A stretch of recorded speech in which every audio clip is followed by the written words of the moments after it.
Sissy Mistakes S6. That weekend, Dad and I took off on a camping trip with the Cub Scout pack I belonged to. It took my mind off things a little, but, boy, it was hard to remember to not sit like a girl, or act like one. I was very happy spending time with Dad and my friends. We had fun, but it seemed like such a different world by then, like something was terribly wrong. I don't know how to explain it really, but it was like I was pretending to be a boy. On the first night of the camping trip, when all of us were sitting around a huge fire and making s'mores, Dad said he had an announcement to make, and everyone gathered around closer, expecting some sort of a talk on what we were going to be doing the next day, I guess. At least that's what I was thinking. He looked around at everyone and slowly said, "I've been transferred, Anne." With the approval of my company, and then he chuckled a bit, and his mother, of course, David and I are going to Japan for a couple of years. That was a shock. And my first thought was, where is Japan? How long? Really?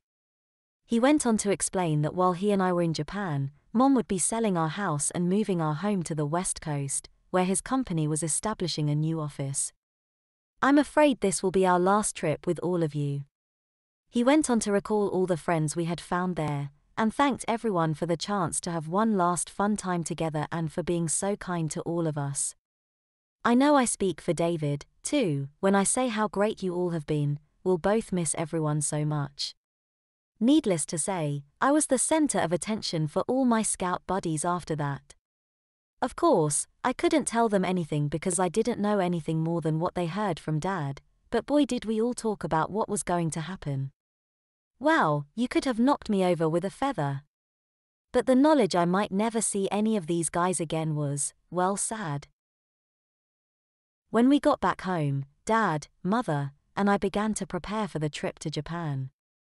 The company he worked for was sending him there to bring a new factory online.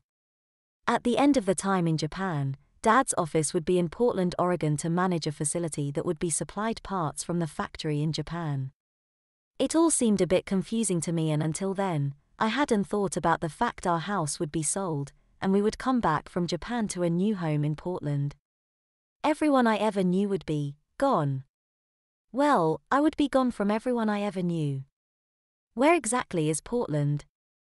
The final days before leaving were very hectic. Instead of looking ahead to 4th of July celebrations, I was packing all my clothes from the spare room closet to take along on the trip. I did linger in my bedroom to look at all the beautiful dresses and skirts and petticoats that were in my closet. I just couldn't. I guess Mom would take care of doing something with them. Everything else I owned was packed in those suitcases and trunks except one shirt and a pair of pants to hold me until we left. Mother and Dad also had a party at our house for me to invite all my friends to say goodbye. It was kind of fun, and at the same time kind of sad. I wouldn't be seeing anyone I knew for a long time, maybe never. The night before we were to leave, we loaded everything into our station wagon, the typical mode of transportation in the 50s, before getting ready to go to bed. Dad asked me to sit with them at the dinette in the kitchen.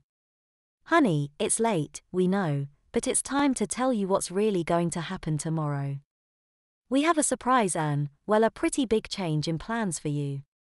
They then explained an idea they and Dr.'s had come up with. Nobody could have imagined any of this several months ago. Back then, I didn't know we were going to be moving to the West Coast. We didn't know you were really our daughter. And then when we did know how you felt, we didn't know what to do about it all. But suddenly, because this all happened, you can start life as our daughter, Kathy. It's a way to become our little girl without anyone realizing you were ever our son. Looking back now, it was brilliant. Everybody knew I was going to be gone, never to return to our house there. I could stay with Mother and we would move to Portland as mother and daughter. They duped everyone. Dad continued, "Dr. Samuelson, your mother, and I realize you are happier being a girl." He quietly laughed little and said, "Frankly, you are a lot nicer to be around most of the time, too, not quite as, well, detached, or surly maybe." You were actually happy. Then he chuckled lightly. You are a wonderful young man, David, but you're not happy as a young man, then Mother went on. The problem was how to let you be our daughter without a lot of prying eyes and, all too often, narrow-minded souls who could cause no end of trouble for you, and for your father and me for that matter, even though your doctor has recommended this as well. Everyone around here knows David won't be here, and they will expect to see him. So, if someone David knows did see a young girl here, they wouldn't guess it was him and, well, I've already started telling everyone my niece would be staying with me to keep me company since David is gone, so you see. Dad continued. You also have to realize, you'll have a lot of changes to deal with, and it won't be easy. At least not as easy as your test period was. This will be, well, for a very long time, maybe forever. And you're going to have to work hard to look, act and be seen as a girl, not a boy, not for a couple of weeks hidden away in the house. You'll have to be good enough to make everyone think you really are a girl, and you'll have to believe yourself that you are. You can't turn back once it starts, you'll have to see it through, but, remember, we'll help you as much as we can. Now it's really up to you, do you want to be our daughter instead of our son? I saw from the look in Dad's and Mother's face that this was serious. I thought about what he had said, and tried to think through all he said. I wasn't sure about fooling my friends, I couldn't imagine they wouldn't recognize me after all. But, we would be moving, so what would it matter? I could stand being made fun of for a short time anyway. What if I no longer wanted to be a girl? Would I get tired of it?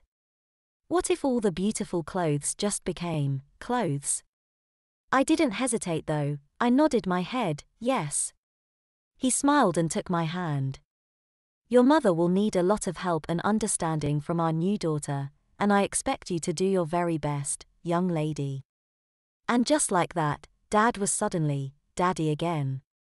I hugged him as tightly as I could, bawling like a miserable little baby again. I apologized for being so disappointing and selfish, and even told him I would be proud to go with him and he would be proud of me. He gently pushed me back a bit and smiled. I saw a tear in his eye as he looked me straight in my eyes. No, honey, you may want to go with me, Anne, believe me, that means the world to me. But I know you need to stay. I love you so much. Besides, I always wanted a daughter, Anne. Now I've got one who is just as wonderful as our son was. I don't have to worry how she'll turn out. And he smiled.